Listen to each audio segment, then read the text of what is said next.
Good evening, everyone. I hope you all are doing well. A very warm welcome to day 9 of our international webinar series.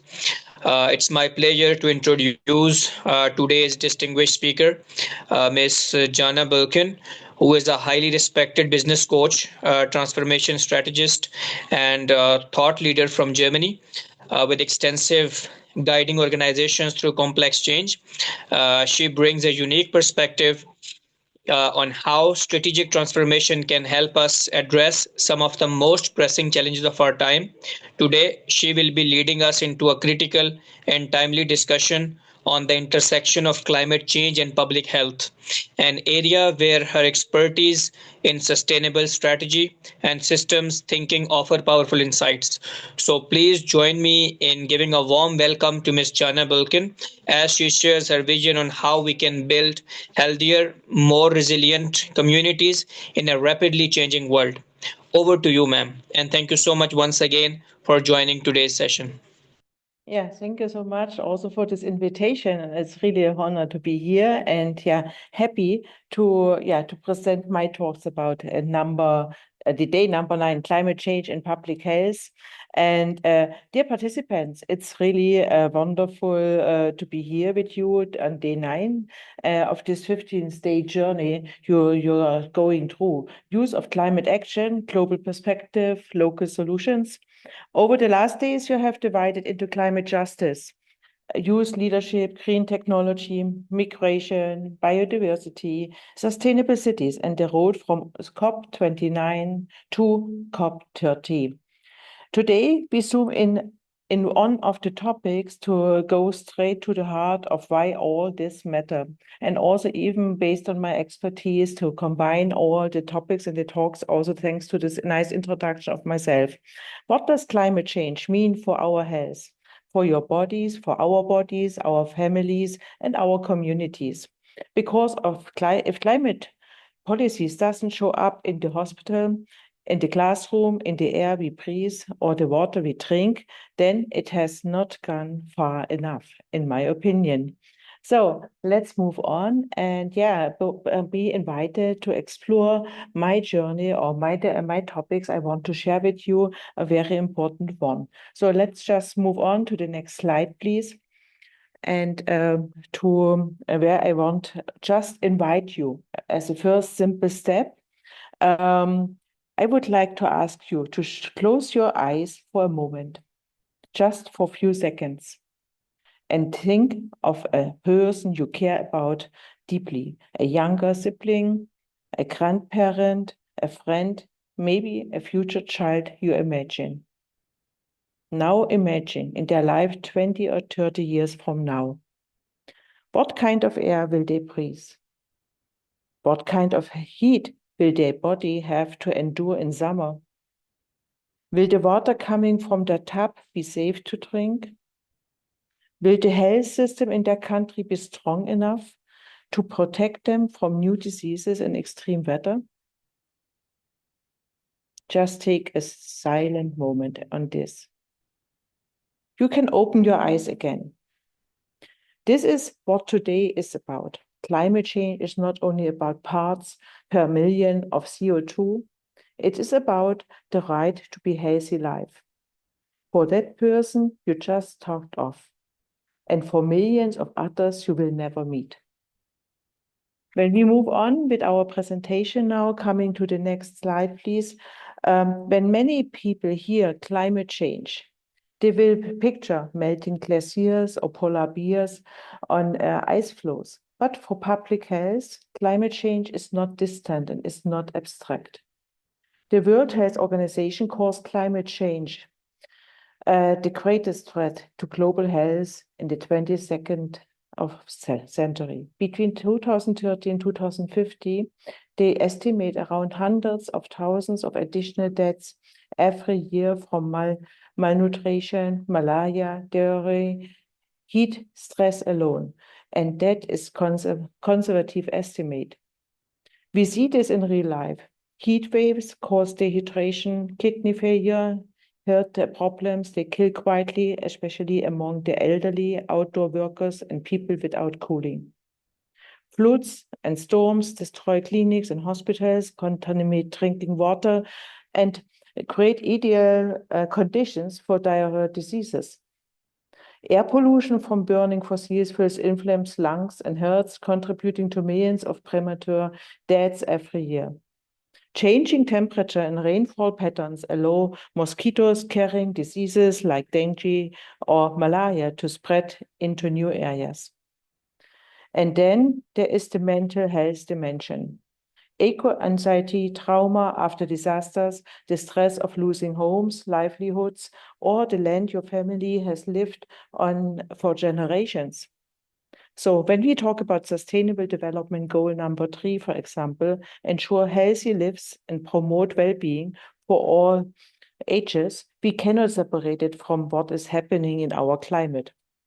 And when we talk about SDG 13, take urgent action to combat climate change and its impact, we are also talking about protecting our health system, our bodies, our minds. There is no healthy life on an unhealthy planet. When we move on with the presentation as well, this crisis is global, but it's not equal. Can you please click, please? The crisis is global, but it's not equal. Around half of humanity already lives in areas highly vulnerable to climate change. But vulnerability is not disturbed randomly. Countries that contribute least to greenhouse gas emissions are often the ones facing the strongest heat waves, floods, and droughts. Regions with the weakest health infrastructure are least able to prepare and respond when disaster strikes. Within countries, the worst impacts are felt by people who are already marginalized, low-income communities, indigenous people, migrants, people living in informal settlements, and women and children who carry most caregiving responsibilities. We also see climate injustice in cities. Wealthier neighborhoods tend to have more trees, better housing, air conditioning, and access to healthcare. Poorer communities are more likely to live near highways, industrial zones, and floodplains, in overcrowded housings with less access to green spaces. So climate change and health are not just about science, they are about whose lives are considered acceptable to risk. Your overall program already addressed climate justice, the North-South divide, and climate finance. Day 9 adds crucial player, health justice. If every human lives as equal value, then every race, every degree of heat, and every drop of safe water must matter equal too. Let's move on to the next slide, please. It is about SDGs. So let's bring it in our shared global framework. The 2030 Agenda for Sustainable Development, it is our collective agreement and what a good future should look like. Peace, prosperity, and a healthy planet, living no one behind. At its core are the 17 Sustainable Development Goals. For today, several are especially important. SDG 3, ensure healthy lives and promote well-being for all ages. SDG 13, take urgent action to combat climate change and its impacts. SDG 11, make cities, human settlements inclusive, safe, resilient, and sustainable. SDG 4, ensure inclusive and equitable quality education and promote lifelong learning opportunities for all. And closely linked SDGs 2, on zero hunger. SDG 6 on clean water and sanitation, SDG 7 on affordable and clean energy, and SDG 17 on partnerships. One of the biggest mistakes we can make is to treat these goals as separate boxes. And this is very important. In reality, they are deeply interconnected. Recognizing these interconnections is exactly what we mean by systemic thinking. And the systemic thinking part is one of the important things that we have a 360-degree perspective. Let me give you 3 quick examples. Example 1, cities and heat, SDG 11, 3, and 13. Over half of humanity already lives in cities, and this share is growing. Cities are often several degrees hotter than the surrounding countryside because of constant concrete, traffic, and lack of green space. and this is valid around the world. If a city invests in trees, parks, cool roofs, and shaded streets, it lowers temperatures and reduces heat-related illnesses. It builds safe cycling paths and good public transportation.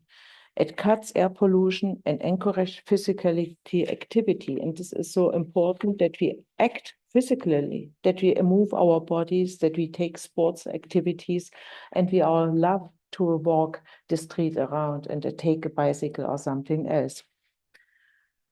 Let's move on with another example, food and agriculture. SDG 2, 3, and 13, climate change affects crop yields, nutrition, and food prices. Droughts and floods threaten food security, especially from small-scale farmers. Supporting climate smart agriculture, protecting soils, and reducing food waste can lower emission, improve nutrition, and strengthen resilience against climate shocks. The SDGs are not 17 separate homework assignments. They are one integrated blueprint for human and planetary well-being. Seeing this connection is systemic thinking, and that is a core leadership competence for our time. When we move on with the next slide, please. Can you click, please? There is one more SDG that is absolutely central for climate and health, but too often forgotten in this context, SDG 4, quality education.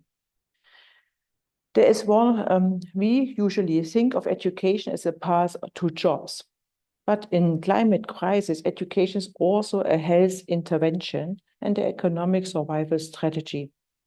Education as prevention power, access to quality education, including health literacy and climate literacy, helps people understand heat risks, safe water practices, nutrition, vector-borne diseases, and mental health. Recognize early warning signs in their own bodies and seek help in time. Make informed choices about energy use, transport, food, and waste. Well-educated communities can reduce the burden of preventable diseases. That means fewer hospital visits, fewer severe complications, and fewer people falling through the cracks. Education is also the basis for using data and technology to predict health risk in a changing climate. Health workers, local leaders trained in data basics can interpret climate and health data, heat maps, disease trends, pollution levels. With digital tools and AI, communities can identify who is most at risk during heat waves, floods, and disease outbreaks, and act before the crisis hits. Educated citizens are more likely to participate in community surveys, share information, and understand public health messages. In other words, education is the operating system that allows societies to tread the signals and respond early instead of waiting for disaster. Many countries are facing a painful reality. Health systems are under enormous pressure. Costs are rising faster than budgets. Staff are exhausted. Waiting lists and treatment gaps are growing. Climate change adds even more pressure. More heat-related illnesses, more climate-sensitive infection diseases, more trauma and mental health needs after disaster, more chronic diseases influenced by environment and lifestyle. If we only react at the hospital door, our system will simply not keep up. That's why education and prevention and early prediction are not nice extras. They are essentials if we want health system to remain financially and humanly sustainable. Think of this like this. Every heat wave that prevented through awareness and early action is not only a life saved, it is also a hospital bed freed and cost avoided. Every asthma attack avoided through better air quality and awareness in a reduced burden on emergency services. Every community trained to manage climate risk is a shock absorber for the national economy. So when you argue for education as part of climate and health policy, you can say, if we invest in education, health, literacy, and data skills today, we reduce suffering and protect our economics tomorrow. When we go on with the presentation, just take the next slide, please. All of these systemic challenges, complex solutions, demands of new kind of leadership. And when I say leadership, it don't only mean ministers, CEOs, or majors. It means leaderships as a way of being. Leadership for yourself, in how you manage your own energies, hopes, and fears. Leadership in your family, in the conversation you have at the dinner table. Leadership in your community, in the projects you start, the questions you ask, the behavior, your role model. In that sense, we are all leaders. The question is not if we lead, but how. To navigate the climate health crisis in a responsible way, we need 3 core leadership competences. Systemic thinking, seeing connections, understanding that climate, health, economy, education, culture, and politics are part of one system. Problem-solving capabilities, turning big, overwhelming challenges into concrete, solvable pieces and learning by doing. Critical thinking, questioning narratives, checking facts, understanding power dynamics, and not believing everything at first glance. A powerful framework that supports this inner work are the inner development goals, a complementary initiative to the SDGs. Where the SDGs describe what needs to change in the world, the inner development goals focus on who we need to become to make the changes possible. You mentioned 3 important dimensions that are especially relevant here: self-awareness, integrity, and critical thinking. Let's briefly connect this to climate, health, education, and leadership. Self-awareness means noticing what is going on inside us. How do I react to news about climate disasters? When do I feel energized? When do I feel paralyzed? What are my strengths and where I do need support for further education? Without self-awareness, it is easy to burn out or to act from fear rather than responsibility.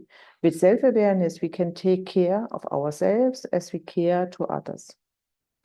Integrity means living in alignment with our reality, with our values, even when nobody is watching. In the context of climate and health, integrity might mean choosing solutions that protect the most vulnerable, not just those that look good in a report. Being honest about trade-offs and uncertainties. Admitting when we don't know and staying open to learn and to be educated. Integrity makes us trustworthy leaders in our families, communities, and organizations. Critical thinking, on the other side, means asking who benefits from this policy and who might be harmed. What evidence is this decision based on? Where does this information come from? It is reliable or it is disinformation. In a world full of climate denial, greenwashing, and conflicting messages, critical thinking is a health protection tool. It allows us to distinguish meaningful solutions from empty promises. When we combine self-awareness, integrity, and critical thinking with systemic thinking, problem solving, and access to education, we build a kind of leadership that is both deeply human and highly effective. And that is exactly the kind of leadership we need to move the SDGs from paper to practice. Let's move on to the next slide, please. One thing I truly appreciate about this program is that it does not treat you as a vulnerable group to be protected, but as partners and leaders in shaping solutions. You play a role of 3 levels. Level 1, lived experience as evidence. Many of you can already describe how climate change feels in your own body and community. Maybe summer heat now feels unbearable and classrooms are dormitories. Maybe flooding that used to be once in a lifetime is now almost yearly. Maybe your family harvest or water supply has become unpredictable. The lived experience is powerful evidence. It adds emotion and urgency to the statistics. When you speak in panels, consultations, or community meetings, you are not just telling stories, you are providing data that decision makers often ignore. On the level 2 innovation solution, used around the world are designing apps that map local heat islands and guide vulnerable people to cooling centers, building low-cost sensors to monitor air quality around schools, launching community gardens, tree planting campaigns, clean cooking, and waste projects that improve local health and resilience. Creating education projects in schools and communities that connect climate, health, and future jobs. In the climate health space, innovation is not only high-tech, it is also about social innovation. Peer education on heat risk and mental health, youth-led dialogues between doctors, teachers, local government, and community leaders, creative communication, videos, theater, art that makes invisible health risk visible. When we speak of level 3, voice in policy and diplomacy, this program itself is a form of youth diplomacy.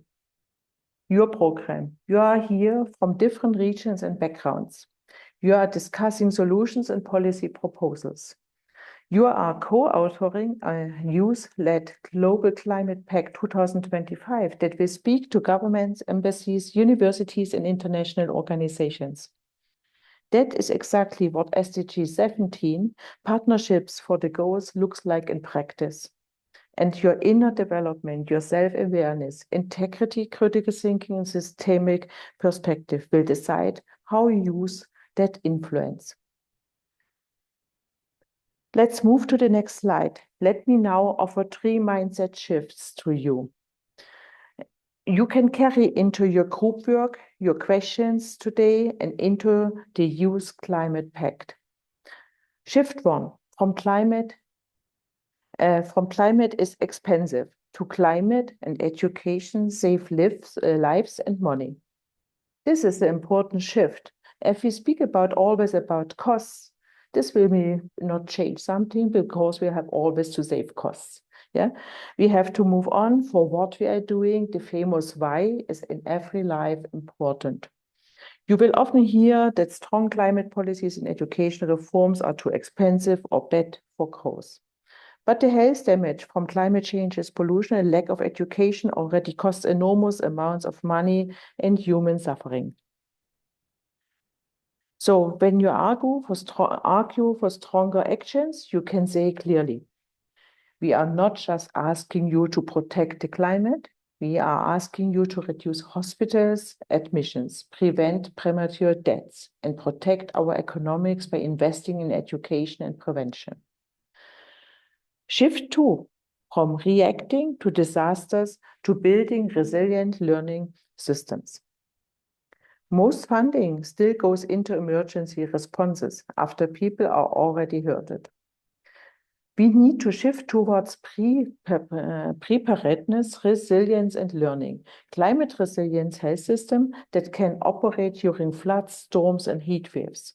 Health staff and communities with the education tools to interpret data and act early. Schools and universities that teach systemic and critical thinking so the next generation can design better systems.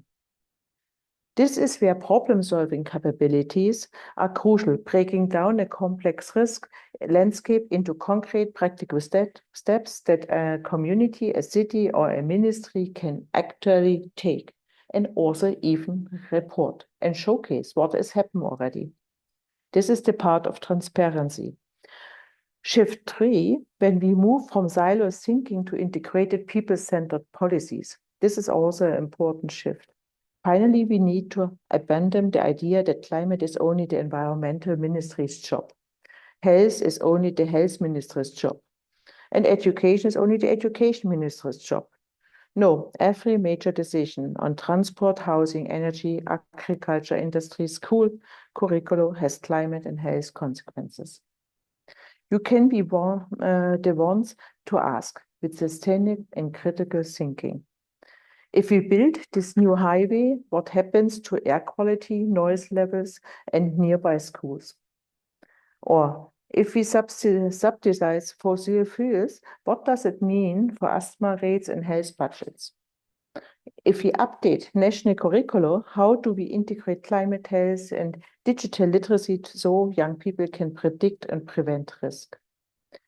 You are the generation that is already using or used to the systemic thinking, seeing connections rather than separate boxes. Use that.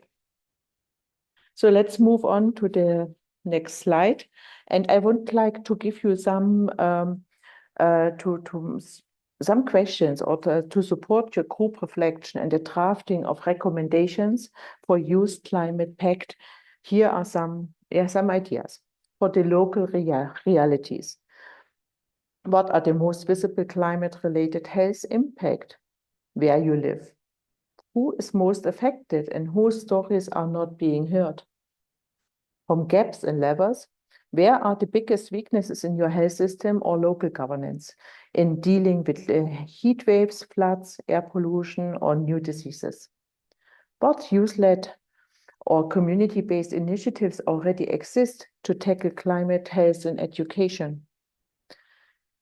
For the inner development and leadership perspective, in yourself, where do you need more self-awareness, integrity, or critical thinking to be an effective leader? In your group, how can you support each other to think systemically and solve problems creatively instead of getting stuck in fear or blame?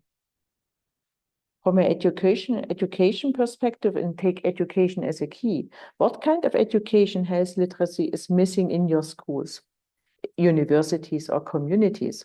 How could youth-driven projects or policy close this gap? Concrete ask for the year for your Youth Climate Pact 2025, where you're working on it.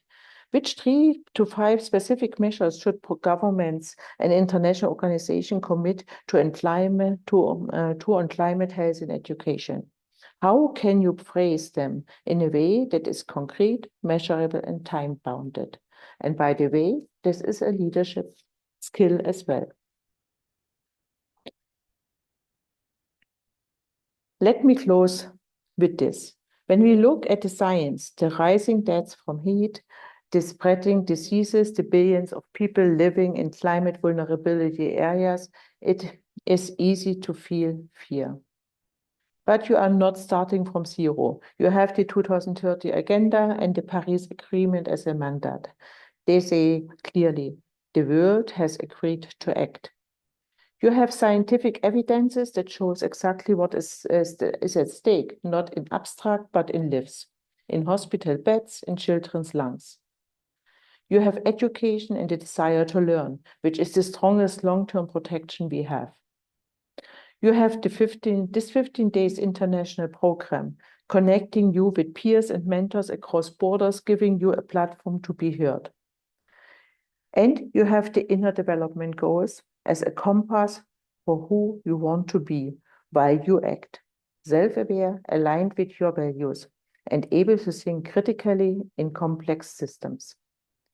So instead of asking only, is it too late? We can ask, what is the most responsible and hopeful thing we can do next together? Today, that means listen deeply to each other's experiences and climate and health. Connect the dots between climate, health, education, and economics. Grow inwardly in self-awareness, integrity, and critical thinking. So your outer action are grounded and sustainable. And right into the US-led Global Climate Pact 2025, a strong, clear message. Protecting the climate is protecting our health. Investing in education and prevention is protecting our economics. Every ton of emission avoided, every tree planted, every clean bus on the road, every strengthened clinic, every informed citizen, every educated child is a public health intervention and a leadership decision. Thank you so much for your attention. Thank you for your courage. And thank you for turning your concern into diplomacy, innovation, and action. I'm really very much looking forward to this discussion. Thank you. Thank you. Thank you so much, Ms. Bulkin, for your wonderful presentation.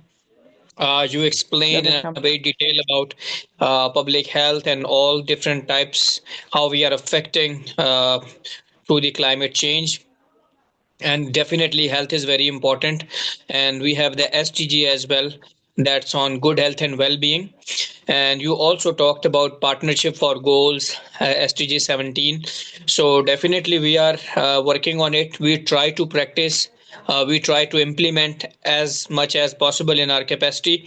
And as you mentioned in the youth diplomacy, we are trying to engage as many people as possible from around the world. As you can see in this 15-day online international program, we are Mm-hmm. inviting speakers from around more than 12 countries.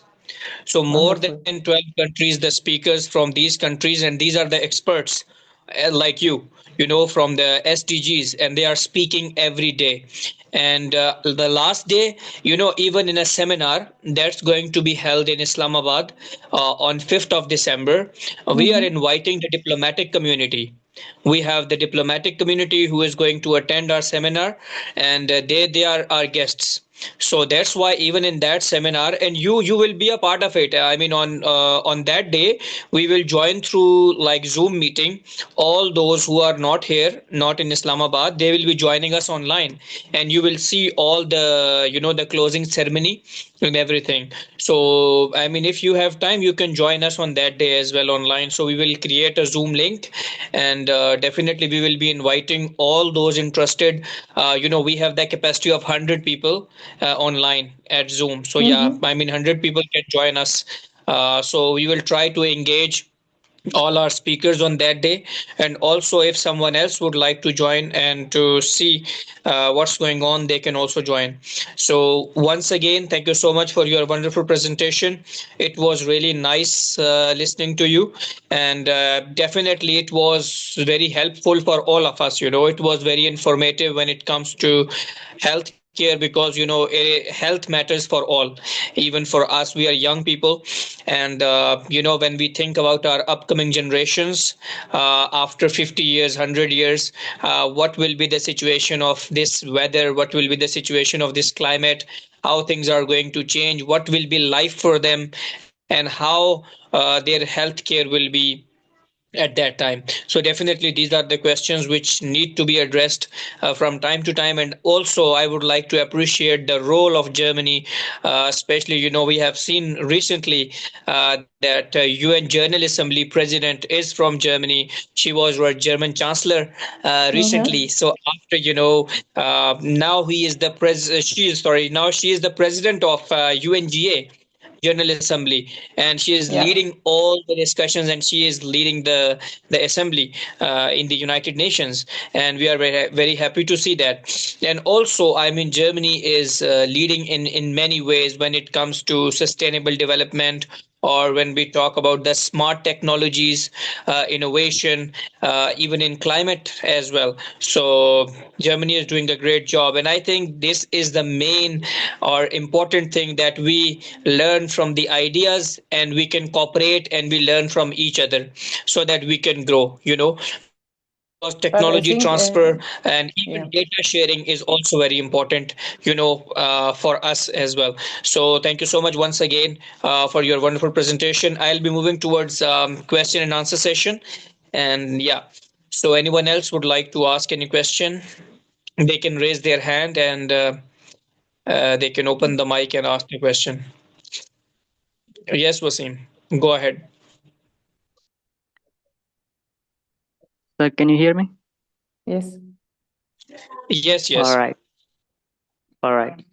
First of all, thank you so much, ma'am, for this amazing presentation. And but I have a doubt in my mind, so I want to ask, ma'am, Mm-hmm. can the UN enforce health policies specifically targeting communities most affected by the climate change? And if there are some examples where UN actions successfully reduce the deaths and the diseases caused by the climate related and disasters? I didn't get the question, but maybe I try to imagine a bit what you want to say. If the UN is able to solve the issues, whatever, I don't think so. It's a combination of all of us. We have all to work on this and take it in our DNA. This is the reason I mentioned also the connection of SDGs with the inner development goals. If our mindset is not in this direction, we are don't doing this shift, we will not solve it. Even, and thank you also for your compliments for the German environment. But I see here also actions we have to implement to avoid the climate changes, yeah, the consequence of the climate changes, to planting trees and whatever. This is a full global action. We have to go together, and this is the reason I appreciate this initiative. We are starting here really very, very much, and that you invite all people from different parts of the world to get some insights as well for this. Okay, ma'am. Is there any example where they have worked and reduced the casualties or deaths or diseases? Do you think? There is no example. This is something we are just in the traditional health system. I have to say, we are all everywhere in the traditional implementations, and we have to think differently. And this is starting really from the education part. That means also the self-responsibility about education. When we go to the doc, we are usually have an issue already, but we have to understand why this issue appear, what are the consequences, what we can do against this. Yeah, so this is something where we have to be self-aware. We have to listen to our bodies, to our life, and to our mind, and to people around us. This is our self-responsibility. And the government will not change this in this way. And also, I would say, and I don't want, also the health industry as a big lobby behind. And this kind of lobby has also to have the need to understand their impact for the climate change as well.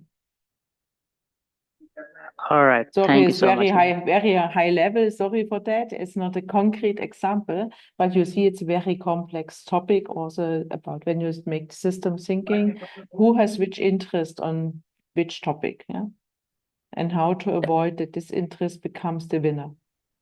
Yeah, ma'am. Of course, I got it. Thank you so much. Other questions?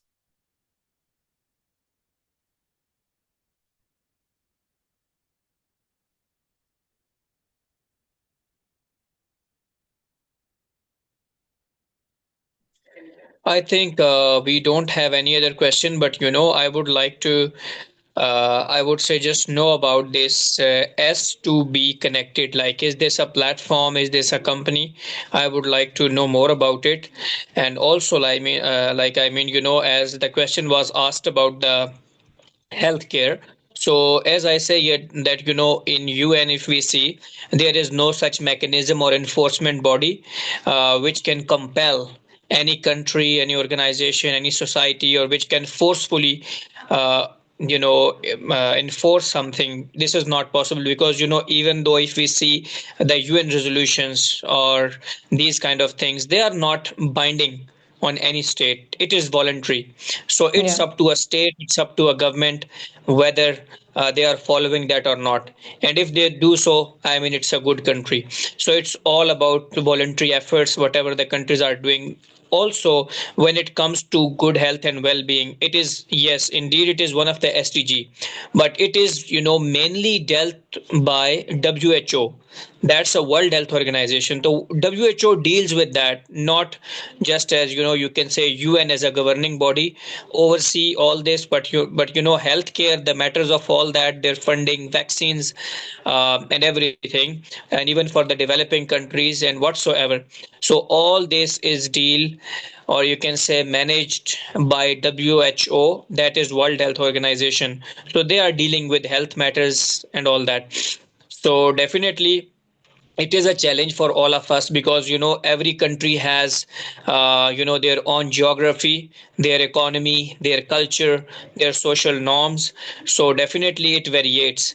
And healthcare systems are also, we can say, there is so much variety, there is so much difference between Europe, Asia, Africa, and at parts of the world. So definitely healthcare system of, if we see Canada or UK, that is NHS in UK, and then we have in Canada, in US as well, and even in Europe if we see in France and Germany. So if we compare those kind of healthcare systems with even with the Eastern European countries or with the Asian countries, Central Asia or even South Asia, we have Pakistan, India, we cannot compete with that kind of healthcare system because of the economy, because of the culture, because of the strong foundations of the system. So definitely it's a time taking thing, but again what we can do is we can aware the people, and we can, in our capacity, whatever we do, we have to contribute in a good way, and I think this is what we are doing or we are trying to do. We have one question from Kamar. Yes, you can ask. Yes, Kamar, go ahead. Am I audible, sir? Yeah. Yeah, yeah. Sir, my question is about I am from the region where a large number of glaciers are present. It's Gilgit-Baltistan. Due to climate change, these glaciers are melting rapidly and snowfall has decreased. As a result, there is a water shortage during the cultivation season. In India's Ladakh region, they have introduced this concept of ice to pass to store winter water and meet agriculture needs. Could such method also help fulfill water requirements in future? Thank you, ma'am. Very, as my trust is in education and finally on the innovation part. So to find here really the opportunity to find new concepts, how to make this happen, that no water shrinking capacity. So it's also about luxury discussion in the Western side. Yeah, let me say this in this way. We don't have the issue currently with water. But of course, there are also the first signal also reducing the water here. I just speak about my region now, where I'm more expert as of your region, yeah. But you see also this, there's an industry behind as well.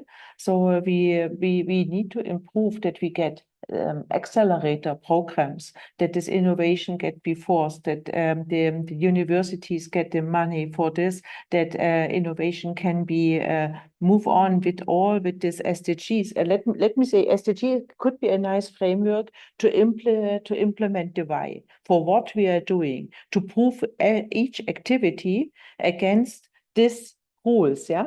So it means, but this is an ideal world, yeah. Well, I'm absolutely aware about this talk, yeah. Is an ideal world, but this is also kind of the coaching. It's about where you are, what are your values, if this is fitting with your value system, and if you get this culture look like ESG implementation. However, everywhere or everybody is trying to avoid to invest the costs for this implementation. And this is what I mentioned at the beginning of my talk about talking always about the cost as the first level of talking is destroying innovation. The innovation, of course, needs to understand the costs behind as well. It's not just that we spend money for nothing because we don't have the money, yeah? So it's something also where we have to be careful to implement the right money in the right places and the right concepts and so on. But the point at first, innovation needs freedom, needs the space to get to become innovative. And this is for water concepts the same. What we now have is the consequence of the last 30 years, however, yeah, how the industrial revolution has implemented and is moving on. And we are all flying somewhere. We have holidays everywhere. We also like this. We got the money. Everybody needs to want to have the same luxury involvement. This is the equality of people. This is another SDG. People are equal. So this is because we can't now limit people to get this luxury life as well. So if we don't understand the why, we should maybe stay longer in the region if it is possible, as only traveling for 5 days or 2 days and so on. Yeah. This is the sustaining thinking. What I want to address also during my speech is to talk about what are the consequences around and why, and which initiatives is giving a buying into our targets where we want to be, how we can avoid this. And for the situation you have mentioned before, it's happened now, yeah, and you are not have the patience to wait for a long talks. We have to find ways what can be done fast to solve this topic. This is to get in action. This is about the problem-solving activities, to split down the targets into small actions and showcase what happens. And this has to become a pattern in our world, in our industries as well. Thank you, ma'am. Yeah, thank you so You're much. It welcome. was well informed. Sorry for that, but I just wanted to know. I just maybe I will I answer was to speaking. SWBC. Yeah. Okay, very short. What is S2BC? S2BC is a company in Germany. We are working on IT consultancy under the aspects of taking the people at first. So this means people, processes, and products. Every organization has to be balanced in these three ways of people, processes, and products. And people are here the employees, the partners, the customers, from the systemic thinking to influence. If something is not in sync or is the pyramid is not in balance, your business will not be sustainable and successful. This is where we move this, where we bring business consultancy, business coaching, and innovation and education together. So there's the academies, the coaching, and the consultancy are the three pillars what we are bringing, and mainly on new technologies. That would be great, and I look forward to knowing more about it. And we will be having a discussion as well later on, because this is our session is about health. But Yeah. you know, as I always believe that we have to focus on collaboration and partnership. Not only partnership for goals, but also collaboration and partnership between the organizations as well, between the companies as well. I mean, somehow we can find out the linkage where we can collaborate and how it can be beneficial for both parties and for both companies. So it's always a good way. And you know, our main, if you see the slogan of Youth Diplomacy Forum, that is collaboration and peace. So in Okay. Urdu, we say taawun, you know, collaboration, and peace means aman. Taawun and aman. So this is basically the slogan. So collaboration is the first thing, and this is our main, you can say, goal, that how to collaborate with next organization. That's why we are trying to reach out to people, to organizations internationally, and how to work with them. So this is our main goal, and our focus is on international affairs, diplomacy, sustainability, and all these. And we are working on it. We try to reach out, as you know, you are with us today as a speaker, so we get to know about S2BC, your company, the kind of it's the kind of trainings or capacity building in terms of business coaching or Yeah. helping businesses to, I mean, we are also doing the same kind of thing, but that is somehow in, you know, in the context of think tank and then marketing as well. But we also do this kind of thing, so that's why it's nice to hear about your company, and we look forward to collaborating as well. And you know, in the maybe upcoming days we will be discussing in a detail about it for further collaboration. Thank you once again, Ms. Bulkin, for sharing an insightful and thought-provoking perspectives on the critical linkage between the climate change and public health. And your expertise have not only deepened our understanding of the challenges we face, but also inspired us to think more strategically about the actions that we can take individually, collectively, as a society, to build a healthier and more resilient future. And you know, to everyone attending, to all the participants, thank you for your active participation and engagement. We hope that today's session encouraged the continued reflection, dialogue, and meaningful steps towards the positive transformation. So we officially conclude our day 9 of today's session, and we look forward to having an upcoming sessions, because we are left with few more, because we have total 14 days online. So ninth we have ended today, so we are left with like 5 more sessions we are left with that. And then Yes. 14 sessions, and then on 15th there will be a physical seminar. So we are left with few more, because more than half of the sessions are almost we have completed. And now we are looking for the upcoming sessions. Thank you once again, Miss Bulkin. You joined us from Munich, and it's nice to see you. So we will stay in touch. Thank you so much once again. Thank you. Thank you so much to you as well. And for sure, collaboration and listening and execution is the nice thing.